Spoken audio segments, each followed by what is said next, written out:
his dream of a new Nigeria. Let's take you back to the presidential villa earlier today for the Guard of Honor parade, the cutting of an anniversary cake, which is symbolic to our national development. Konde has more in this report.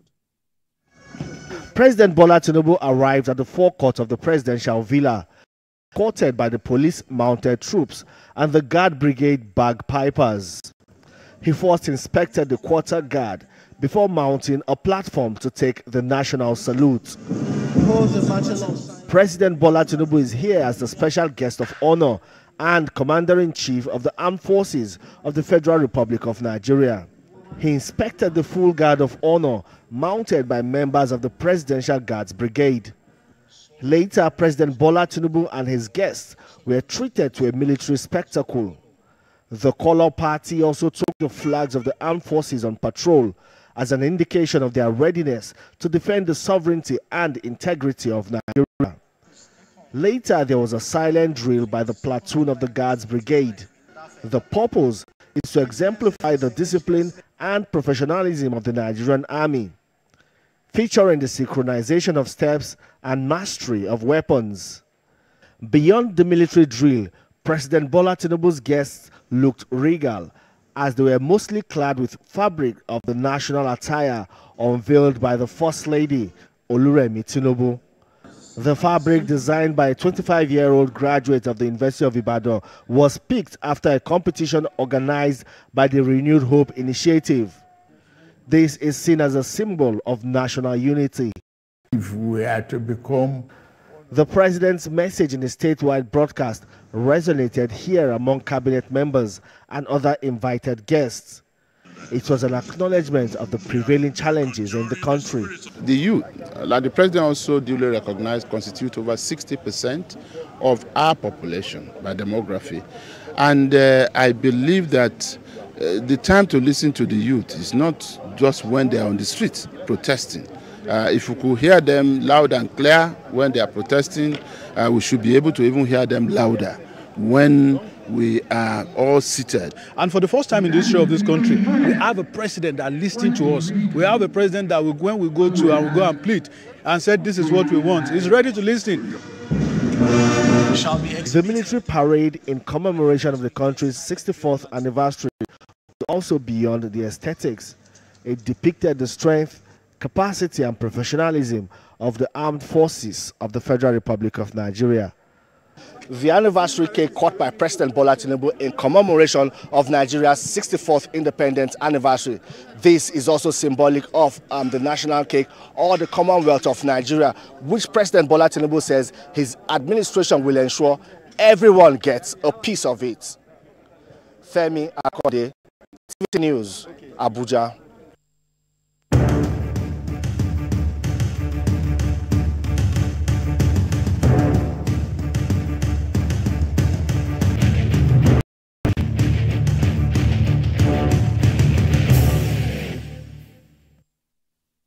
Now, for more on the 64th independence anniversary, I'm joined by former ADC presidential candidate, Dumebi Kachuku. He joins me live from our Abuja studio. Happy Independence Day, Mr. Kachuku. Thank you for joining us on the program this evening. Mr. President's speech earlier today somehow highlighted the importance of acknowledging progress amidst challenges. What are your thoughts on striking a balance between reflecting on setbacks and recognizing our achievements as a nation? How do you weigh the pros and cons of Nigeria's journey so far?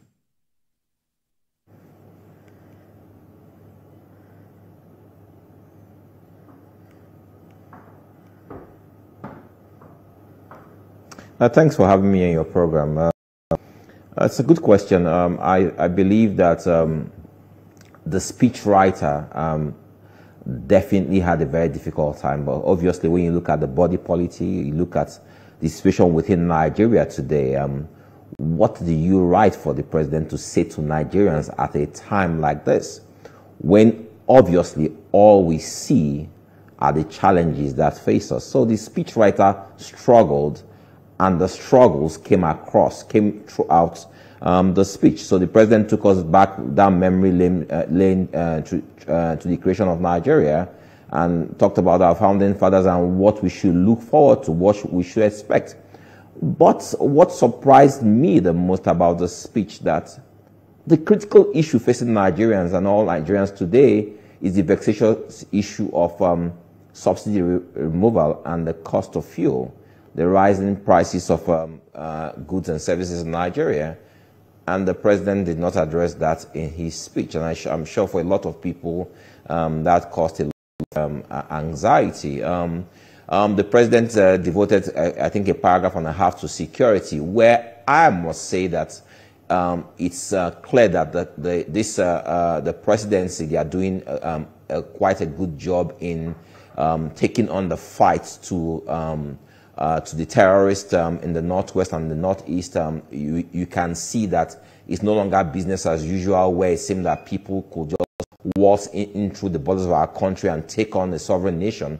Or it's clear that we're taking the fight to these people now. So that's obvious. So that's one major achievement of Tinubu's administration. But he just devoted a paragraph and a half to that. You know, he devoted four paragraphs to the youths.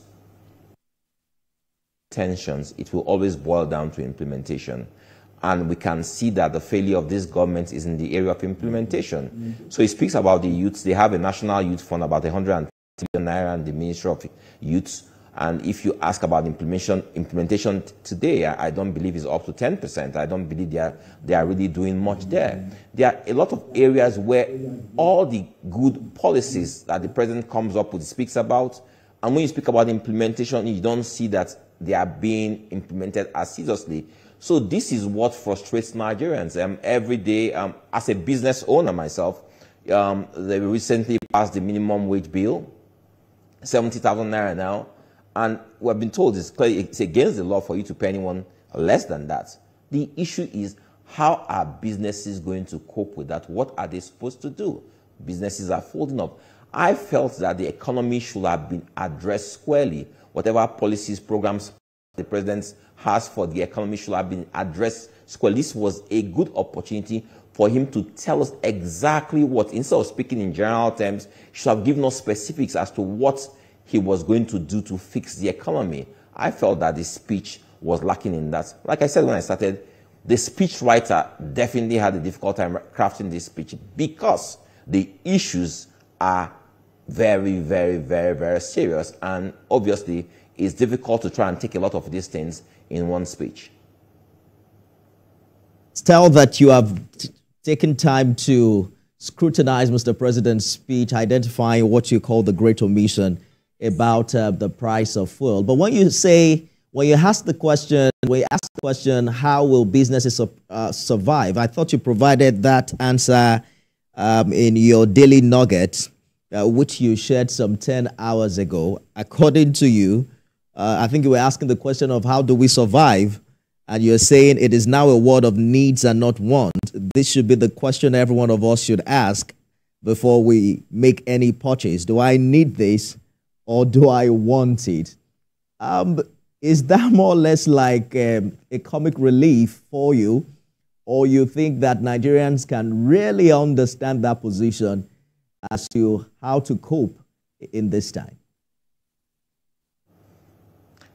Brilliant. I love the fact that you brought my nuggets of today up. And yes, at a time like this, like it's happening all over the world, when economies are struggling, people have got to make plans.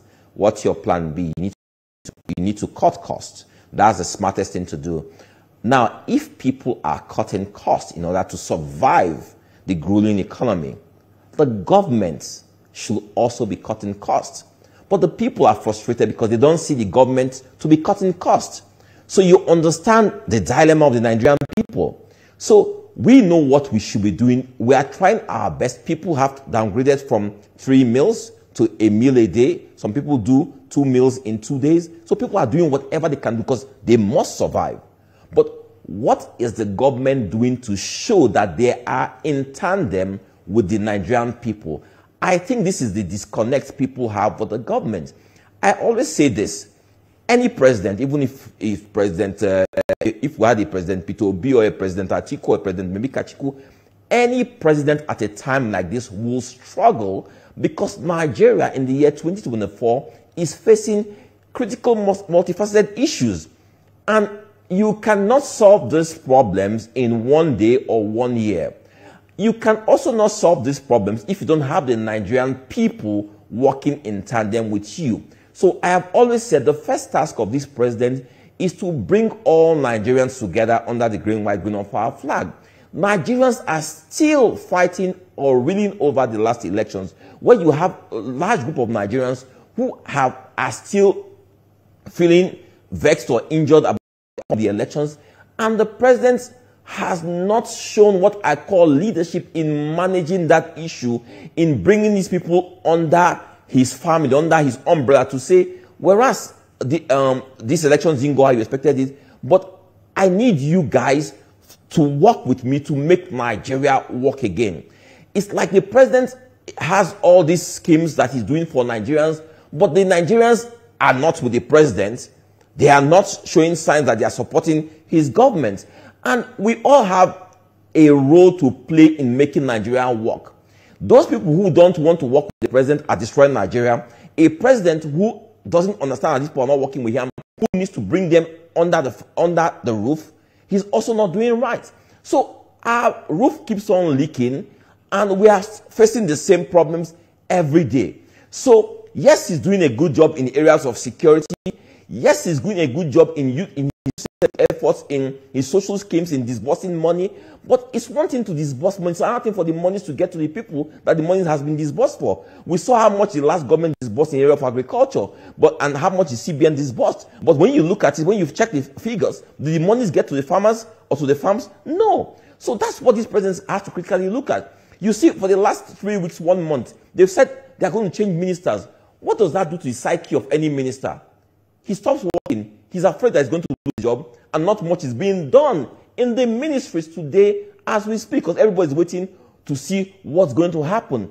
But action needs to be taken very, very fast, so that Nigerians can feel a sense of relief.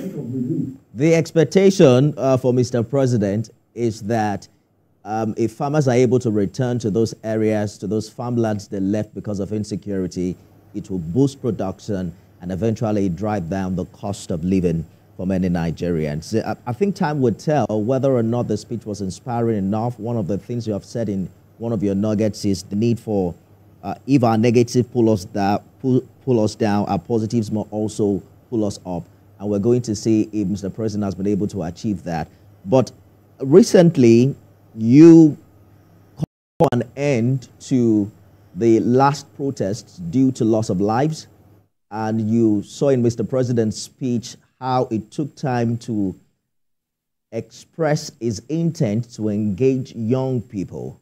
I'm wondering what you think about President Tinubu's proposed 30-day youth conference and how you think that will address the challenges facing young people in Nigeria.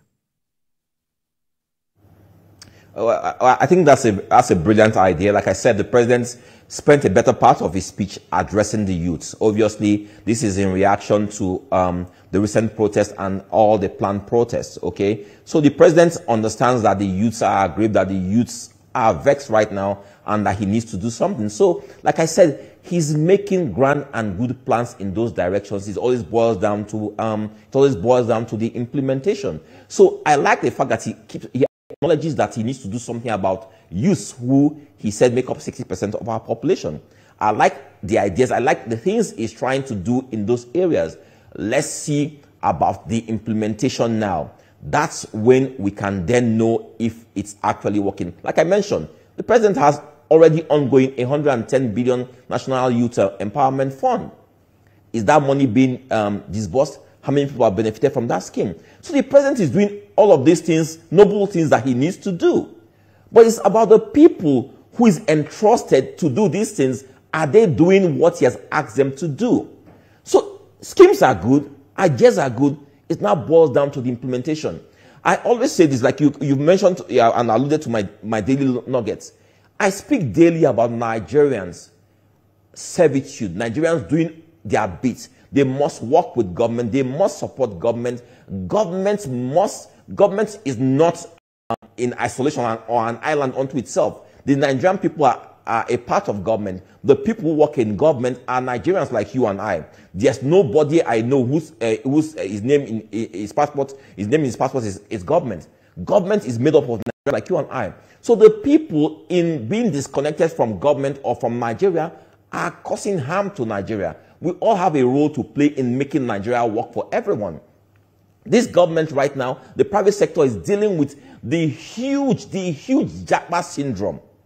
Companies are being affected as people leave every day in droves to other climes. These are our best and brightest, our middle class who are leaving. So who is going to operate in the private sector? Who is going to operate in government? So Nigerians are making a mistake in that regard. But let me tell you something. I travel very frequently. Each time I'm coming back to this country, I see other people moving to Nigeria. Who are they? I see Lebanese, Syrians, the Turkish, the Chinese. I see people moving to Nigeria, coming to set up businesses in Nigeria, the same Nigeria where Nigerians are living in droves. So these people are coming and they are forming part of our middle class. They are the people who are benefiting from a lot of the programs and policies of the government. Whereas Nigerians who should benefit are leaving. Because some people cannot stay one extra day to be patient to see some of these policies work. What is government doing about this? We need to have a conversation that is larger than the APC. It's a Nigerian conversation that involves all Nigerians. The president must first of all have a country before he can be president. And that's what I'm speaking about. But for many Nigerians, when they hear National Youth Conference, what comes to mind is the 2014 confab. And what happened to that, even though Mr. President is promising to implement resolutions that would come from this one. But do you believe this initiative has the capacity to provide tangible solutions to issues like unemployment, economic empowerment, and education, or it's merely a symbolic gesture? Have you been able to identify what went wrong with the first one? Is there continuity in government to ensure that all of these resolutions are established and implemented? I will say this very quickly. I respect the questions you are asking. The questions are questions that show that this is not just a conversation to be a conversation for sake of having a conversation. You are asking very, very genuine questions. Yes, I believe that this president is different from other presidents. I believe that he's going to implement whatever policies or whatever decisions that are reached. I see a president who is seriously implementing financial autonomy for local governments. I see a president who understands the politics of Nigeria. In his speech, he used the phrase political economy twice. The first time we're hearing this lexicon in our political speech, and a lot of people might not understand the intricacies of that phrase that he has used. But I'm hoping that a president who understands this, who understands the inner workings of everything and how they translate to our body policy as a whole, who understands that there are issues that militate against Nigeria beyond the A, B's, and C's, who will work quietly, be in the background to make sure that some of the things that we can't see, we can't read about, but are working against us, that he fights those things. I believe that the president will do some of those things. But again, best ideas, best of intentions, he still needs people, lieutenants, who will run this race. And that's where the disconnect is today. But you will say this of this government. One thing you can take to the bank about this government is that it seems to be a government that reacts positively to a lot of things they see and hear on social media about Nigerians, about complaints of Nigerians and all those things. The fact that in the last 2 months or so, this government has taken on the issue of the youths and their worries, and they are doing a lot to speak about this, to address this. Whereas a lot of our last president, you can protest all you want to protest. See? You are just you are just probably clowning about, But we see this government responding, Whereas they don't really, they can be like from former president, but they are responding, Indeed. Which is good. The reality is that opinions remain sharply divided. as to the performance of this current government, even though Mr. President acknowledges the challenges Nigerians are faced with and is optimistic that his reforms are showing positive signs. People are still sharply divided as to, the direction this administration has taken. My question, however, is how do you think citizens can hold their leaders accountable for delivering on campaign promises? We've seen protests and how they turned sour.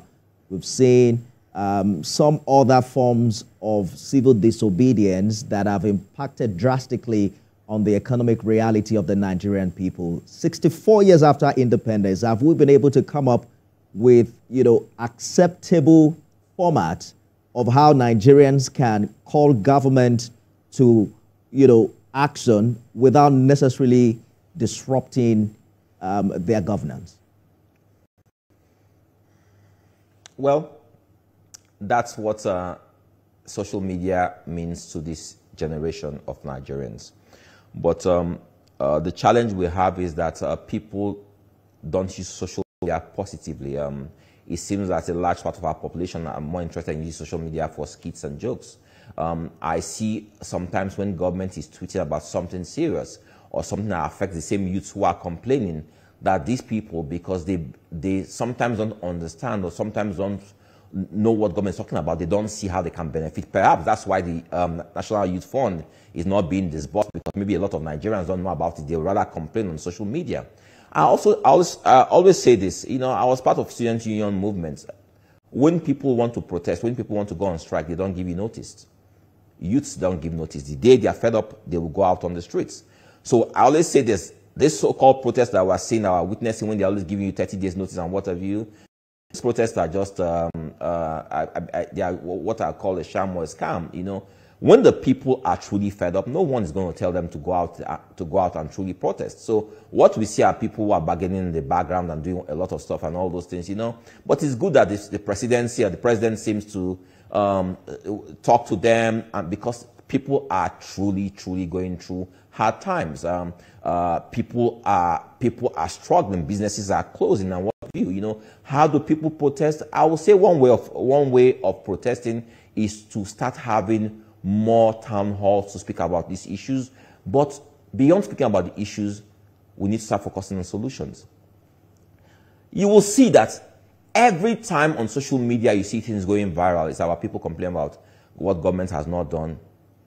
But you rarely see people speaking about solutions, about what government needs to do, solutions that work. I spoke last time about the need to, about organizing town halls where we need to speak about solutions, solution-centric town halls. Government belongs to all Nigerians. If the country fails, we all fail. The reign of a bad economy is pouring on all Nigerians. So Nigerians should be speaking about solutions and not problems. We engage too much in problems, because when we speak about problems and people say something, they are angry, it goes viral. We need to start making solutions go viral, so we can have solutions to our dilapidated infrastructure. We can have solutions to our failing economy. We can have solutions to creating employment for our youth. We can have solutions to making sectors that used to be vibrant, like the textile sector, making them vibrant once again. We can have solutions to crude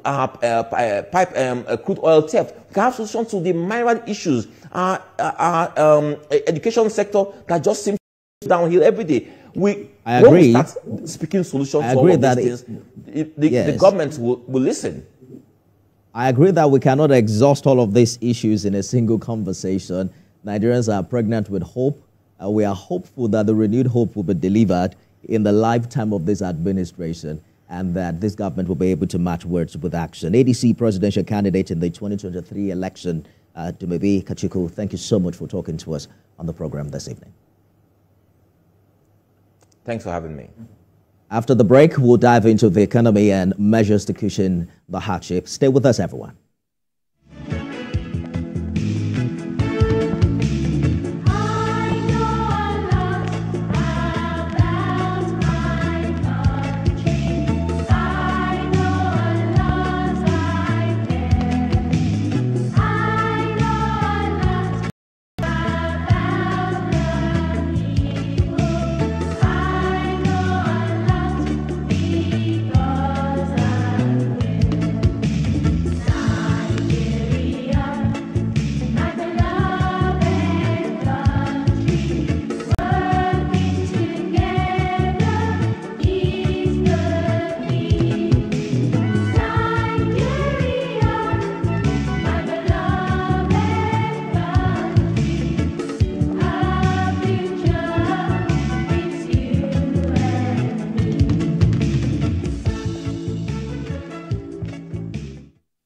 Happy Independence Day, everyone. Whatever the challenge is, Nigerians are still very proud to be Nigerians, and they are quite optimistic and engaging with hope that things will get better, especially with all of the promises we're getting from the federal government.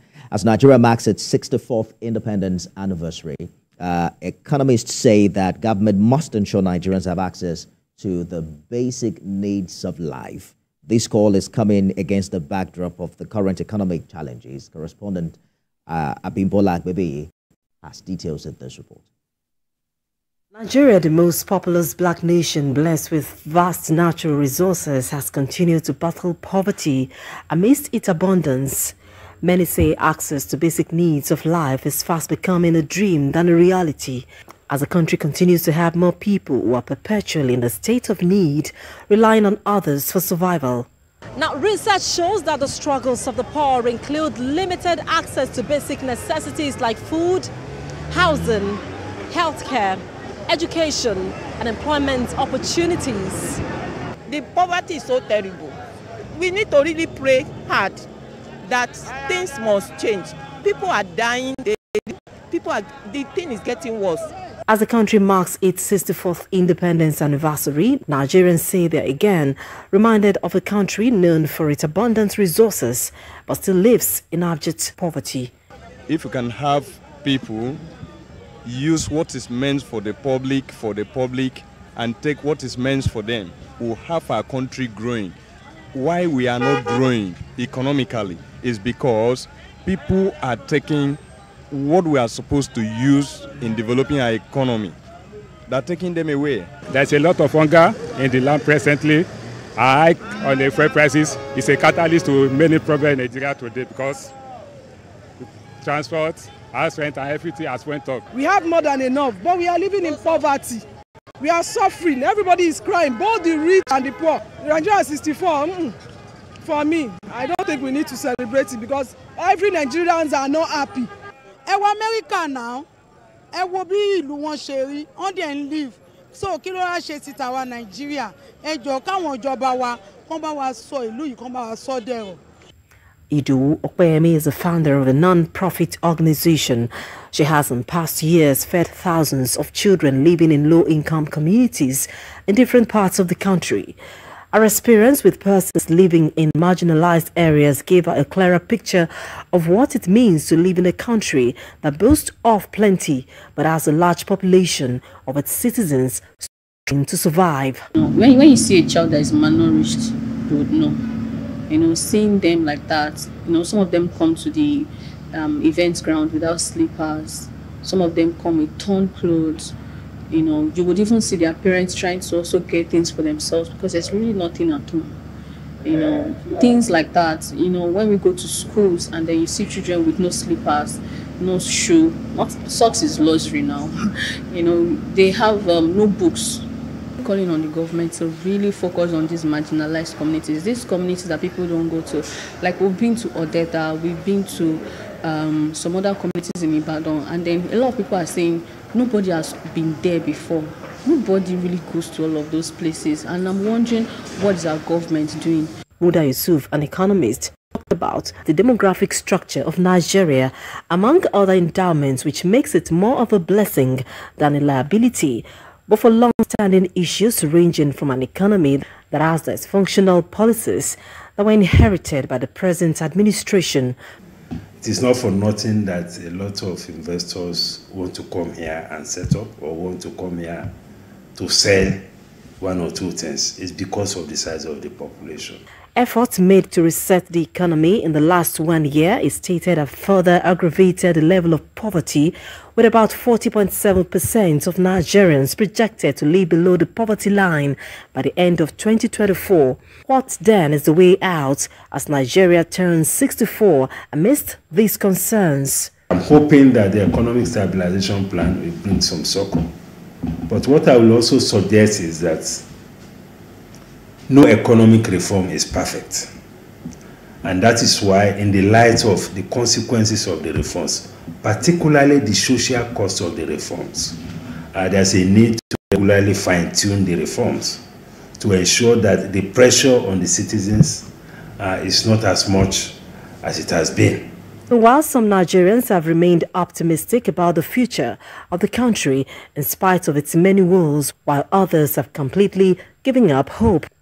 I think it's the issue of leadership. The resources are there. People are willing to farm. Come and see what is happening now in many states. The farmers are being threatened. If the government can help the farmers, things will change, I believe. For Nigeria to come out of the current economic quagmire, experts believe that policies must be reviewed so that the impact of the ongoing reforms on the vulnerable can be minimized.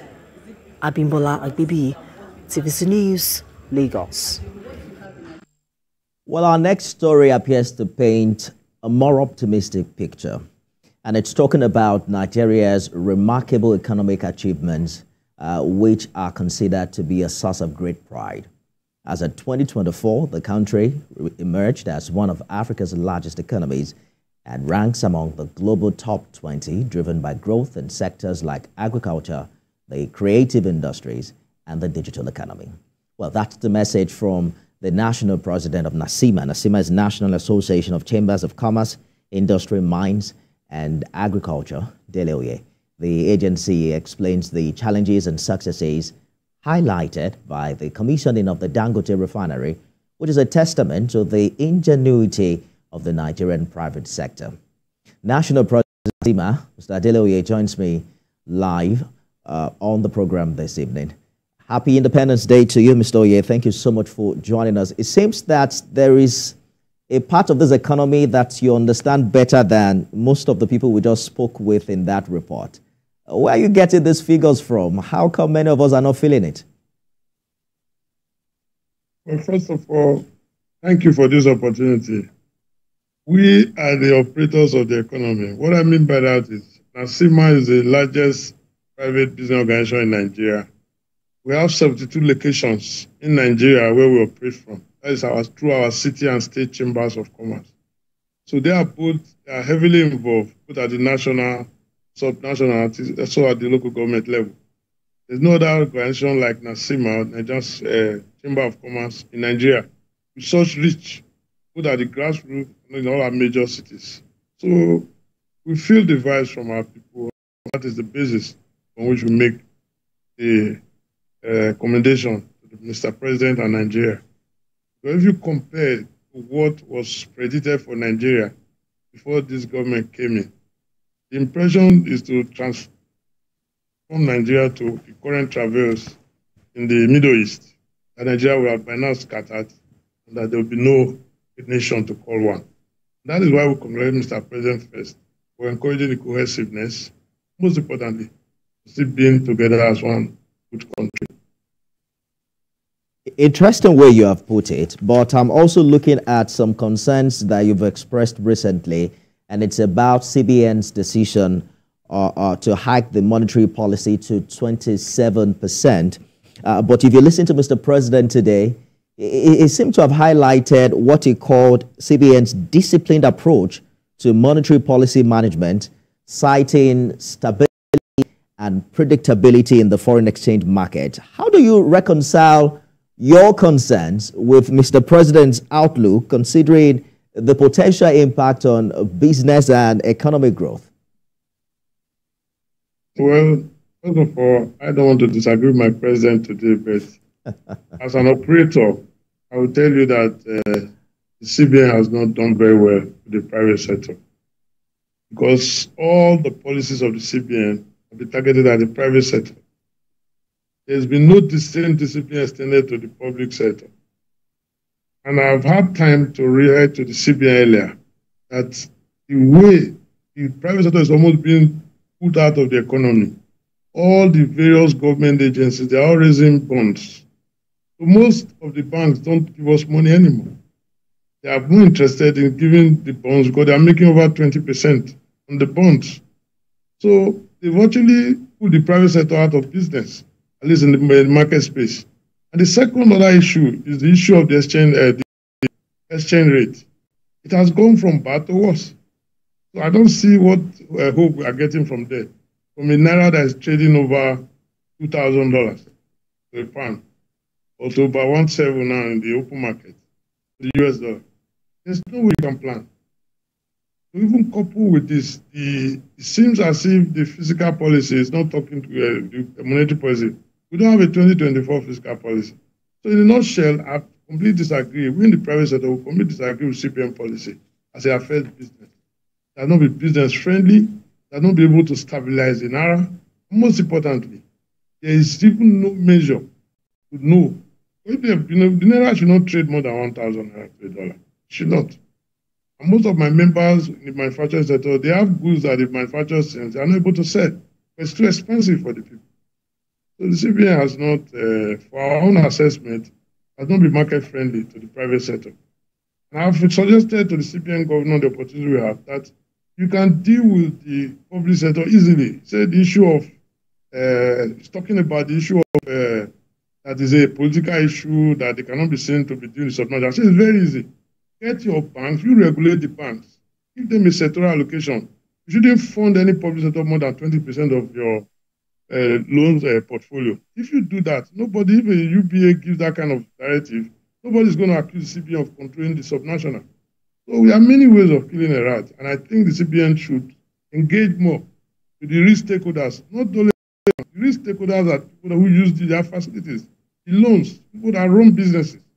When you get banks into a room, people you regulate. That is not a stakeholders.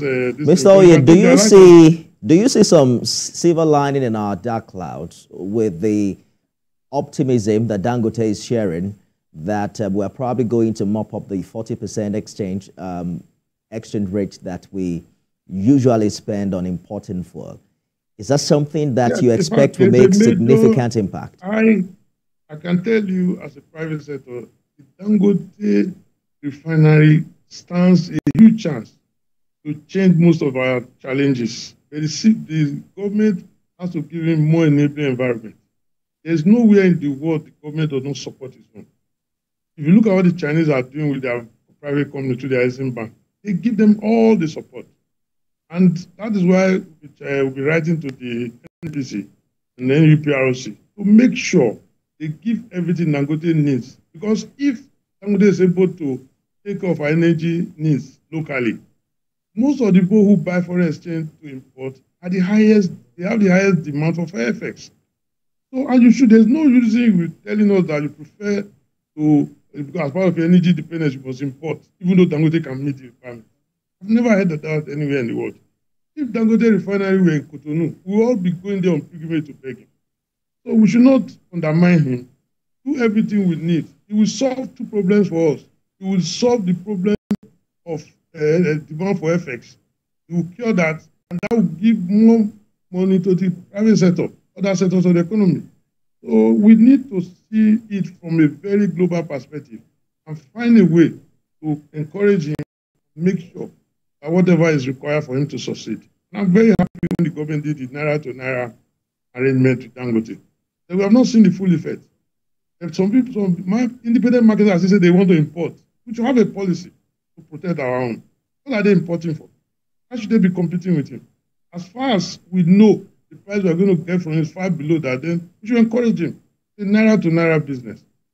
Well, that Naira trade we expect to come into effect this month. Perhaps that is when we'll begin to see its full impact. But they say we're at a critical state in our nation's history and that everyone is a stakeholder, especially the private sector.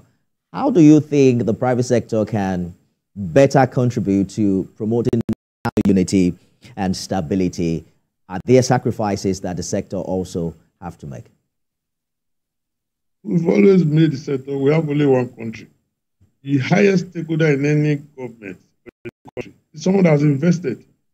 You want peace, you want things to work so that you make money. Nobody can build in the midst of fire. So the biggest stakeholder is someone that has invested. And that is why we've always asked the government and the government agencies to do genuine stakeholders engagement before there are policy changes or before the policies are conceived. I have just come back from Michigan as part of the Hunger 2024, and you need to see how the government there encourages private business. The difference in Nigeria is that the government is in front of business, while the private sector follows. Whereas everywhere in the world, the government is behind you and gives you the law and the policies for you to succeed. It's only in Nigeria you see a government person who has no knowledge to run a refinery or try to repair one after taking 1.5 billion, trying to tell you we deployed 10 staff to Dangote to teach Dangote how to run his own. If you are failing an exam, I've never seen where a failed person leads a class. So we should be careful. All right. One of our highest eight wonder of the world is the Dangote refinery. And everyone is, when we were in the UN last year, the only question they wanted to hear from Nigeria is, how is Dangote going to work? Nobody believed it will work. Now it has worked. And it's complete EPC contract. What it means is all the engineering put to that country from scratch were done in-house here in Nigeria with Indian support. What that tells you is one of the eight wonders of the world. And I have